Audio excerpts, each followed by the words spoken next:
Another gameplay here, and today I'm starting a new series for you guys, and I hope you guys like this because I believe you guys really will like it. But it is up to you guys to continue to support it and keep it going, and I'll explain all the details at the end of this episode. But today, this episode I believe is probably going to be the most important one because it's the first episode and the topic is really important. But before I get to it, I have a Nuketown Domination gameplay, and it's me using KN44, getting 70 plus. I kind of screw up a lot of feeds, but hope you guys enjoy that in the background. But anyway, the title of this video and topic is BO3 dead? And the first community-based, most generally asked questions by the BO3 community is the first one. Here's the first one. I wrote these down, I composed them, and yeah, so I can keep track of this episode. But first question, are score streaks truly bad? Now, I disagree with so many people on this topic on so many levels. It's like, I'm so passionate about the streaks in this game because they truly do have potential when you think about it. Now, 42 Thunder, a much bigger YouTuber than I am at the moment, you know, he probably will be a bigger YouTuber than I am. He's a really good YouTuber. I really like his videos, subscribe to him and everything. You guys might know him, might not know him. But anyway, he's most commonly known for his rants on the score streaks, especially in Black Ops 3, right? And I disagree on so much stuff with him when it comes to streaks in this game.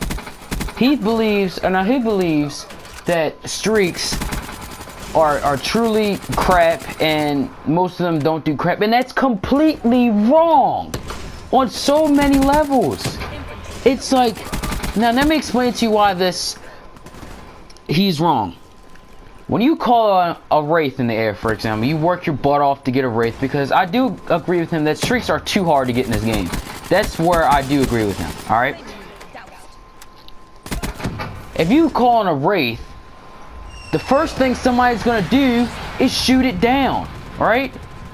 And if they shoot it down, even if it has that little flak distraction drone, they're still gonna shoot it down. It's only gonna get you like 2 kills. Now imagine this. If nobody shoots it down, how many kills does it get you? I bet you it will get you at least 6 to 8 kills, guaranteed. Because the Wraith is very strong in this game. It was very strong in the beta. It is just like, it's just as strong in the beta as it is in this game. Except people in the beta didn't shoot down streaks like they do in the full release version of this game, right? And if I were David Vonderhaar, right? If I was David Vonderhaar sitting in his office doing whatever he does and stuff, this is what I would do. I would truly take the launchers out of the game. There's no reason that a UAV is worth 5 kills in TDM. You get it, you work your butt off to get those 5 kills. You call it and it gives you 2 sweeps and somebody shoots it down that's going in the back of the map that's like 2 and 29. There's no reason that should happen. You nerf the launchers, you completely take out the launchers in this game. Alright, now the score streak score in this game, they do need to be lowered. I really agree with that. There's no way. I composed the list here. There's no way the Rolling Thunder and the Dart, the 2 worst streaks in the game, there's no way they should be that freaking high. The Dart should be like the Hunter Killer Drone score, like 450. And the, what's it called? The Rolling Thunder should be like the, I should say, the Bomb and Run from Advanced Warfare. That's what it should be like 725 score, because those streaks, they are underpowered and they can use some work. That's something I do agree with. And if you do that, it makes the streaks a ton better. If you completely eliminate the option of them getting taken out the air, they will put in freaking work with you or for you. The GI unit, one of the best. The GI unit, the Raps. Well, it's kind of the Raps is it's deployed through the air, so that I shouldn't say rats. GI unit, I love the freaking GI unit. You guys know that. It puts in work for me every freaking time I get it. If the ground streaks were like the air streaks in this game, we would be completely fine. So David Vonhar, if you ever see this video, please consider taking out the freaking rocket launchers. Just please. Like, I'm tired of working my butt off to get in a freaking, what should I say, a Wraith or a Hater or a Rats, and somebody trying to shoot it down. Even if the health takes 2 rockets to shoot, that won't do anything. You know, that's my opinion on the score streaks, and yeah. Now let's continue into the second question. Now the addition of COD points, aka micro DLC, is in Black Ops 3. Is the supply drop aspect of Black Ops 3 ruined?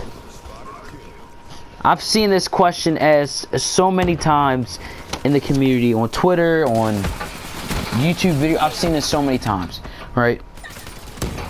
And the honest answer to this question is no! This isn't advanced warfare. Everything in the supply drops is completely cosmetic or something for your character, right? It's just cosmetic. There's no reason that you guys should be freaking out. Oh, they just added in a purchasable currency. People are now gonna spam supply drops and buy like 80 supply drops to get the best camos in the game. It's freaking cosmetic. Who cares about them? It's a camo.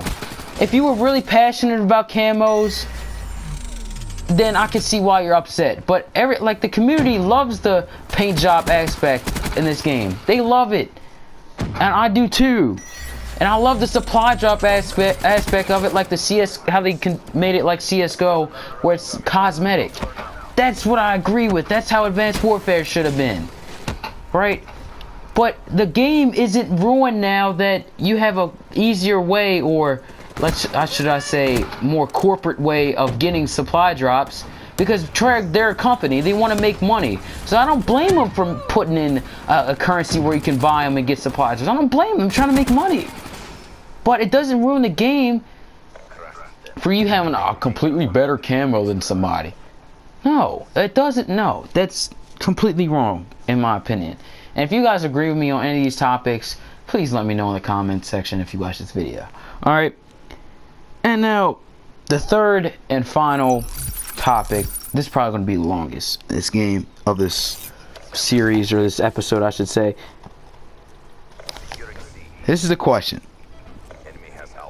Now, I don't know if you guys heard this, but in the past, like in the newest or latest patch or whatever, they added in skill-based matchmaking, supposedly. I know this is gonna give some of you guys a heart attack. It might not, who knows? Alright. But here's a question. With the addition of skill-based matchmaking in Black Ops 3, does it ruin the game? Do we have another AW game on our case? And why do we get so many scrubs on your team if you play solo? Alright, now look. I don't know if I went too deep into detail with this, but I'm a solo player, right? And I bet you like half of you guys are solo players. You guys like to play with parties or whatever, but I like to play solo sometimes if I don't feel like playing with people. No offense to the people I play with, but you know, if I'm trying to do a video, I play solo, and that's what I did in this gameplay. Alright, and this gameplay was a once in a blue moon gameplay where I got teammates they knew what the frick they were doing, because I didn't want to cuss right there. Alright, every time I get into a gameplay or a lobby, right, every time I start up a game and I'm playing solo, I'm playing solo, alright, it seems like halfway through the match, my team, I look at the scoreboard, all my freaking teammates are freaking 6 and 29, 731, 2 and 41. It seems like all my teammates are like that. Like, and it doesn't help when your teammates are like, what's it called? It's such a team-based game. It doesn't help at all. Ready for deployment. I don't know what it is with the matchmaking, but it seems like they put the best player with all the scrubs and the second or third best player with all the people that know what the frick they're doing. you know? And that's how I feel. Why would you do that? I don't know what it is with your skill-based matchmaking or whatever your matchmaking process is, Treyarch, but it is freaking screwed up for solo players. I gotta play with the party. This gameplay was just a once-in-a-blue-moon gameplay. Like, if I want to play solo, I want to play casually. I don't want to sweat. I want to have fun. I don't want to worry about my KD and trying to keep it up or stuff. Like, you know, oh, look at this heat wave bull crap. I was about to get my hater. I was so mad right there. But skill-based matchmaking will always ruin Call of Duty. Call of Duty is a casual shooter. I can't explain that enough to people. It is it's not like, should I say CSGO, where you actually need skill. I'm not going to say it's like that. Alright? Because it's not. It's a casual shooter. You shouldn't sweat to keep your KD up, right? And skill-based matchmaking, like we had with AW, it will always ruin a Call of Duty. Always.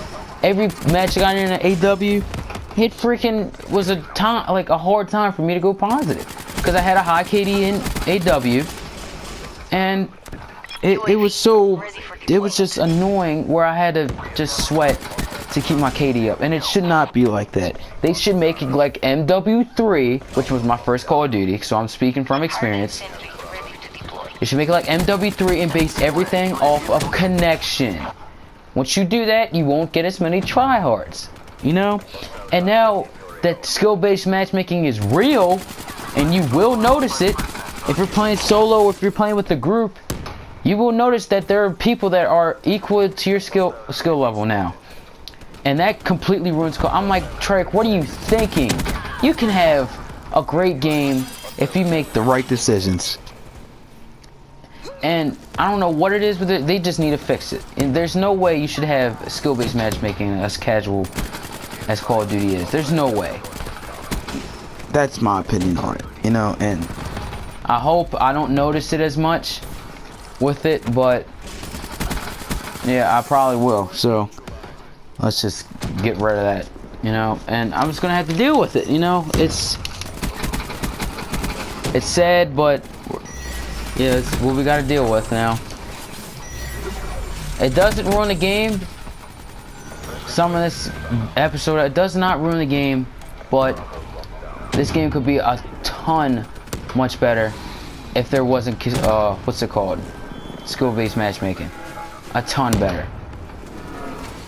Closing this video out, where we are in the state of Black Ops 3, where we are right now, we're like not even barely over a month in, right? Where we are now is where Treyarch is starting to get into the DLC season. This is where things start to crank up and the fun starts to get real, right? All Treyarch has to do is just make smart decisions and not make just dumb crap like buffing the M8. Just don't do that. Buff the score streaks, take out the launchers, take out the the skill-based matchmaking, fix that. And this game is a complete 5 out of 5, if not 4.5 out of 5. You know, and that's me closing this video out. I'm running out of time here. Here's the details for this series, guys. In order for me to keep this series going, right, I need you guys, after you watch this video, to comment a topic down below, okay? And it could be about anything. It could be about freaking whatever. It could be about current events. I don't care what you comment. Just make it relevant, you know? Don't just comment like, oh, comment on how, I don't even know, but just don't comment anything stupid. Just comment something like relevant. Alright, and then this series could be a good series for me, you know? I really like ranting on topics, and I like giving my opinion on stuff. Sorry for the length of this video, guys, but hope you guys enjoyed. Make sure you leave a like, comment, rate, and subscribe. Comment down below a topic, please. First one to see I'm your boy, LuigiXD. Peace out.